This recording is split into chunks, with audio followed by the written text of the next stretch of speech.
Karibuni sana, tuko saa 6 saa za Afrika Kati, ikiwa ni 7 majira Afrika Mashariki, ambako unasikiliza ni Baraka1 TV na mimi ni ndugu yako the one and only town DJP Baba la Baba, mzee wa Ngwasuma Rajabu Akili Kabonga, nikiwa nakurushia haya matangazo kutoka DRC.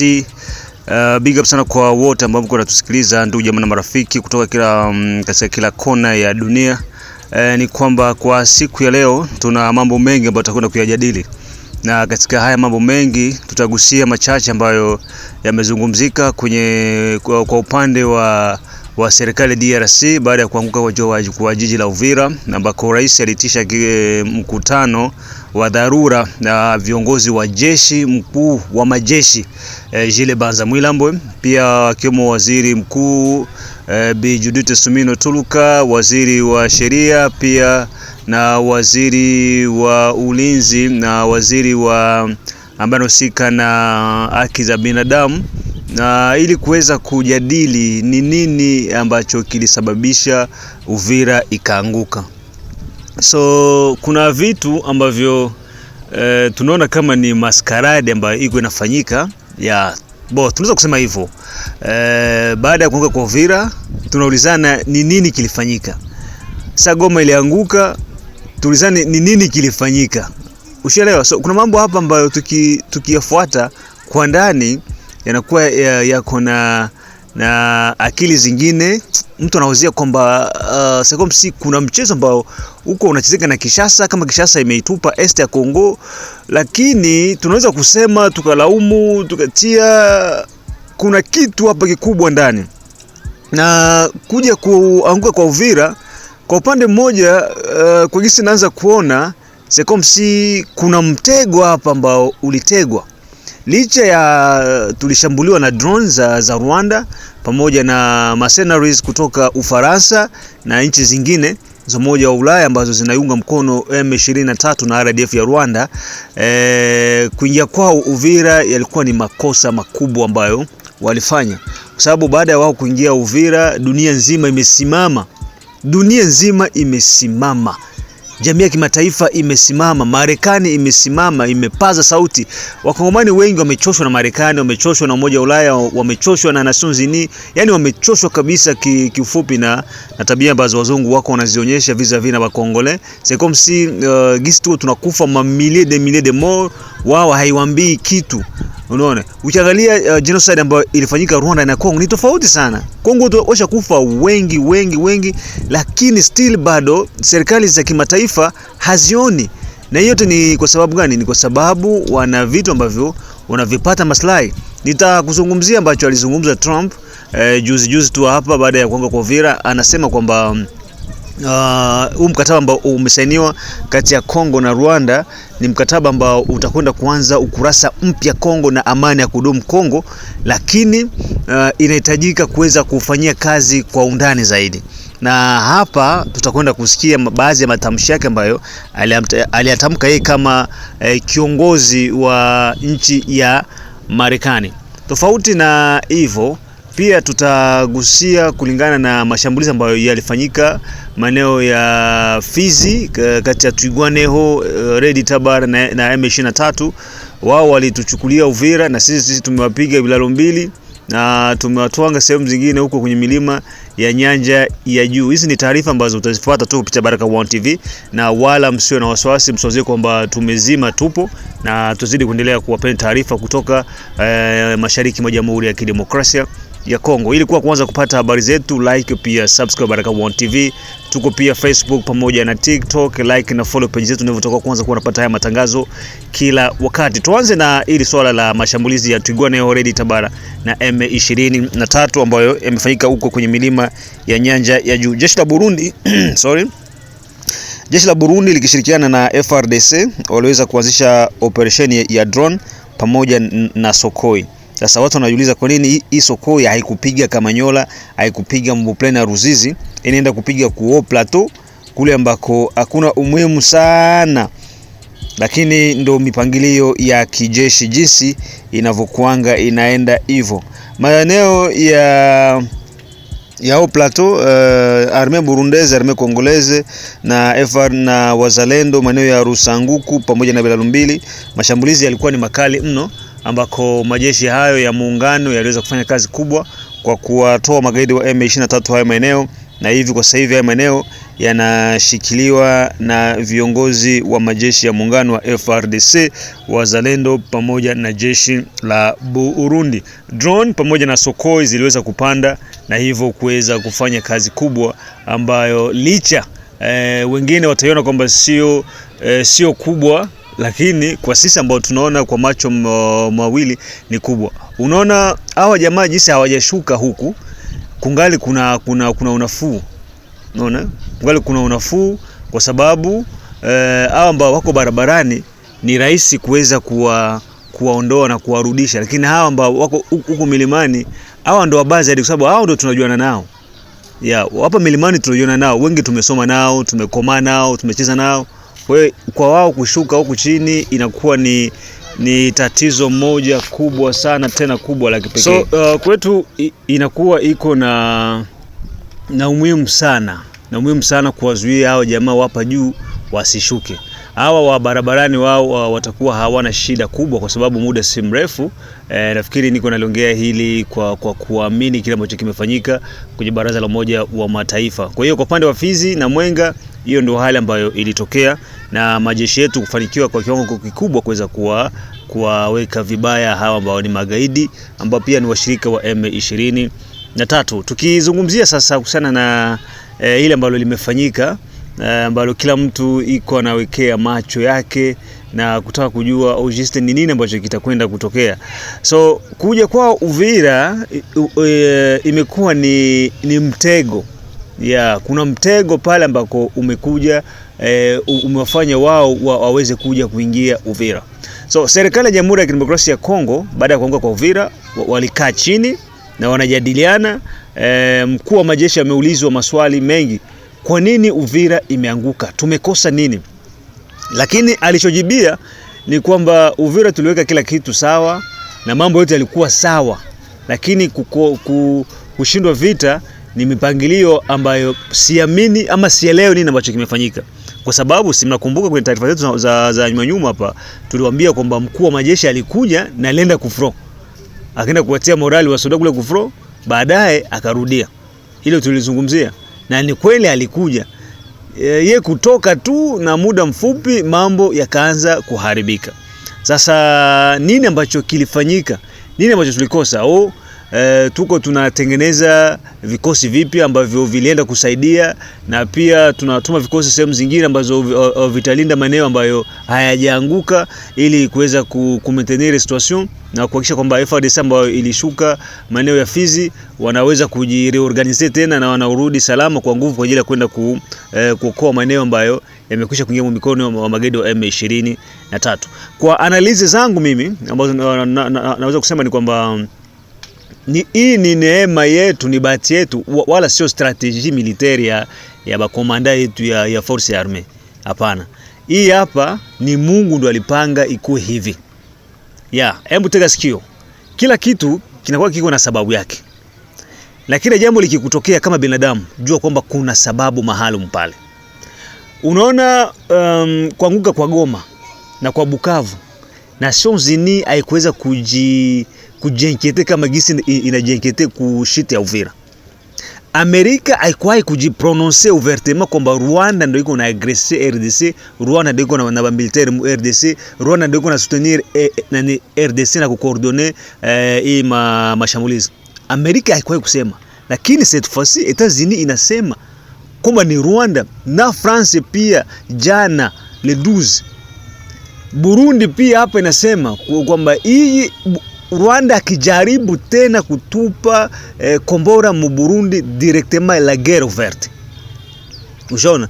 Na nchi zote za Nations Unies zinasema en tout cas Rwanda trop c'est trop. Ishaonekana kwamba licha ya kuendelea kujililia kwamba sio mimi sijui, ni wewe ndiye uko unasababisha haya mauaji mashariki mwa Jamhuri ya Kidemokrasia ya Kongo, na Marekani imesema watoke haraka iwezekanavyo. Donald Trump alisema nini? Alisema kwamba viongozi wa hizi nchi mbili walikuja kunisiplie, wananililia, bwana tunataka amani, tupate amani nchini kwetu, tusaidie kupata amani. Na mimi nikasema okay, nitawasaidia kupata amani. Unajua Kongo ni nchi ambayo iko na dhahabu, iko na madini mengi ambayo sisi Marekani yanaweza kutusaidia, kama hivi madini ya battery na madini mengine, calcium hivi. Sisi hivi vitu vitatusaidia kwenye miradi mbalimbali. Kwa hiyo ni lazima mpate amani. Na nikawasainisha mkataba wa amani ili sisi Marekani pia tufaidike na madini kutoka Kongo na Kongo pia ifaidike na amani.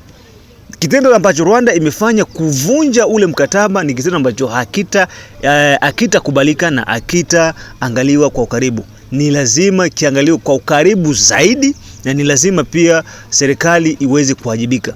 Kwa hiyo Rwanda inahitajika itoke mara moja Uvira, itoke mara moja mashariki mwa Jamhuri ya Kidemokrasia ya Kongo, na waache kabisa kuwasaidia M23. Sio mimi ambaye nasema na waleteni yale ambayo yamezungumzika kwenye Baraza la Umoja wa Mataifa jana. Na Trump pia naye amegusia hilo na kusema kwamba wanatakiwa waweze kuondoka. Kwa hiyo narudia kwenye pointi yangu. Hii imekuwa ni kama mipango ya Mungu.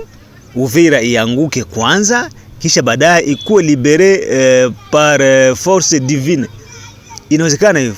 Iweze kuwa libere kwa Roho Mtakatifu, kwa nguvu za miujiza, kwa nguvu za Mungu, kwa sababu kitendo cha Uvira kuanguka, mataifa yote yamesimama. Na kama itafika tarehe 20 hawajaondoka basi hapo sasa ndo nitasema cha kutumainia sina, ila damu yako Yesu ndio nguzo ni salama. Antukapo ndo taimba huo wimbo. Lakini kwa sasa hivi kwanza tuna matumaini kwamba jamaa watarudi. Kwa sababu bwana, trop c'est trop. Mambo ya kiexagere inakera. Na hii hatua ambayo sasa hivi imechukuliwa ni hatua moja muhimu sana na kubwa ambayo itapermettre nchi zetu hizi ziweze kurudi katika ustawi na amani ya kudumu ambayo kila mtu alikuwa iko na tarajia. Nikikugusia kuhusiana na Magloire Paluku alikuwa ni journalist wa media za Goma, ni maarufu sana. Magloire Paluku alijiunga na M23. Alikuwa promis kwamba atakuwa gouverneur. Bakamtia quelques jours bakamtoa. Magloire Paluku balimuua masase 7 pembeni na kwake. Balimuua nini? Kwa sababu alianza kuonyesha kuvunja siri. Ili kuanza kunungunika aseme mie mliniambia nitakuwa gouverneur, mnanitoa, sasa mnaniacha hivi na mko tu mnafavoriser Batusi ndio biko napewa privilege, sie mnatubagua, mnaniambia sie Banande tunakuwa tuko nyuma. Kwa hiyo tuingie msiasa na sie batupatie nafasi. Na Magloire ndio alikuwa anasensibiliser Banande baungane na M23. Leo alitoa siri zao nje, wanamuua. Alors tuko na wengine wafuliru wako M23 wengi tu, sawa, wengi tu wako M23. Na Babembe biko, Bavira biko, Bamushi biko M23. Lakini mwe wote mko ni mamikia, amna kitu, mko wapuzi sana. Haya, Magloire udeje bashamuua, wewe ni naye batawaje? Corneille Nangaa pale iko tu ni kimtu, lakini hana decision. Mwenye M23 ni Paul Kagame ndio yuko anamuua. Weka pale, we toka hapa, we fanya hivi. Mko na coordonner hii na operation ni James Kabarebe. Kwa nyinyi wote unasikia siku Nangaa kwa sema M23, le chef de M23 et de l'AFC, c'est moi ici qui vous parle. Non, c'est pas toi Nangaa. Haiko wendo chef wa M23. Même Hippolyte Kanambe iko utilisé na Paul Kagame. BJ yote yuko napangiwa, mipango yote Hippolyte yuko na franga za mingi, iko na fair kusponsoriser juu anafikiria kwamba atarudia kwa pouvoir. Ile mais chef principal wa M23 ni Paul Kagame, na Amerika imesema élément principal, coordonnateur, exécutant ni bengine, mais cordo numero 1 mweko na planir ni Paul Kagame. Alors we uko nani mwenye unajisumbua kusema kwamba M23 AFC ni yako, mwingie ba Kongole? Bwana, mko mnajidanganya bure, batawamaliza umoja baada ya mwingine. Mfikirie wakati wa AFDEL, bote benye balikia mwafdel biko wapi? Benye balikuwa na Batusi biko leo. Rubero hiko, Nyarugabo hiko, banani biko, ba mingi bakingali. Lakini ba Congolais d'origine bote abakwaki tena balikia mwafdel. Sasa mko mnaenda mnajiunga na hicho chama, mnajungia ni chama cha Batusi. Mnasikia Magloire Paluku anasema ni chama cha Batusi. Batusi ndio biko mingi. Batusi ndio biko natoa decision. Mwe ni mamikia tu, hamna cha kufanya. Kwa hiyo ndugu zangu, tokeni kwenye hicho chama, tuungane na serikali yetu. Serikali ni yetu sisi. Eske mtafurahi kuwa domine kabisa na watu? Mtarizika kuwa domine na watu kabisa? Kabisa, si taifa kubwa hivi. Sisi ambao ni watu wengi. Kabila moja tu, community moja ndio ije ikuwe kiongozi itudomine sisi. Sisi tubaki chini wao juu. Hapana. Kama wao wanataka kuishi pamoja na sisi, si watulie wafuate kama watu wengine. Kwa nini wao tu ndio wanataka wakuwe viongozi kwa walio wengi? Na demokrasia ni sauti ya walio wengi. Sasa la demokrasia no? Demokrasia ni sauti ya walio wengi. Ndio demokrasia, sauti ya raia. Hawezi si watu wawili na watu wanne. Lazima wanne ndio watashinda. Sasa mkishindwa kwenye mauchaguzi mnasema wao tunabagua. Mnabagua nini na wakati tunafanya ni uchaguzi? Kwa hiyo ndugu zangu, Magloire Paluku tunaye tena tokea juzi, aliweza kupigwa masasi na alikufa, na walompiga masasi inasemekana ni Willy Manzi. Ni mipangilio ambayo imepangwa na Willy Manzi. Willy Manzi ndio inasemekana amepangilia kifo cha Magloire Paluku, kwa sababu walikuwa na kadispite kadogo, na hivyo siri ambazo inasemekana Magloire alizitoa za kudenoncer kwamba majorite ya M23 ni Batusi. Hata benye baliona Uvira gisi balingia ni Batusi. Batusi kabisa na bazungu. Uvira tulibaona Batusi na bazungu ndo ba M23. Aba betu biko nakuya tu ni bukahoko mwenye bunachoka mwenye habuna kitu. Benye biko na ile mabunduki za mkubwa, madrone ni bazungu na Baruande. Sawa? Bazungu na Baruande ndio biko na ile mabunduki ya mkubwa. Au uwe biko na recruiter kwa kinguvu, na bukamata tia makami mafunzo, buko bunaingia na nani na AK47 kama chargeur moya kanaka pale, ma magazine, ma drones, manini zote, hata kambi ya gala la silaha zao. Mwenye kuna zichunga ni Mtusi, sio Kongole. Operation iko nafanyika na Watusi ndio wako wanaandaa tu, wanawapatia execute. Sasa utakia niambia kwamba niamini kwamba M23 ni pili Kongole. Haiko Kongole, ile ni ya Baruande na Occidentaux. Baruande na Occidentaux ndio viko mu M23. Kwa hiyo ndugu zangu wa Uvira, mtulie. Na taarifa nyingine ambayo nitawaleteni, niwaambie mitingi ambayo iko inaandaliwa na M23. Msiende kumitingi, nasikia kuna drone ambayo itazunguruka yale maeneo. Kwa hiyo tunangoja Corneille Nangaa kiko mitingi ya Uvira, Bertrand Bizimwa, Willy Ngoma, wote bakale pale ku estrade. Sio batafanyia munani mu stade de l'Unité Uvira. Tunangoja wafike pale. Sasa wataingia mule, ndio kitawatokea pale. Sasa watajua kwamba kumbe Uvira ndio maana inaitwa vile ya resistance. Mpaka saizi hatuyakubali kwamba Uvira imetoka. Mpaka saizi Uvira hatutaiachia itauliwe na M23. Mpaka saizi Uvira lazima tutafanya chochote ambacho kinastahili ili kuweza kurejesha mikononi salama. Kwa hiyo ndugu zangu, hapana kuogopa. Endeleeni kuweka matumaini, endeleeni kukaza moyo, na endeleeni kuwasupport ndugu zetu ambao wako wanapigana kule, kwa sababu waendeleze harakati za kukomboa taifa hili. Na kwa nafasi hii uweze kusikiliza hii, na ndio mwisho wa matangazo yetu ya mchana. Mengine tukutane majira ya saa 9. Bye bye. Parce qu'on est landais, c'est seulement les Tutsis la priorité. On m'avait promis que je serais gouverneur, mais parce que je suis landais. Finalement, on comprend plus rien dans ce mouvement. Que des Tutsis comme Willy, venus de nulle part, qui sont mis de l'avant par des ordres qui viennent de Kigali.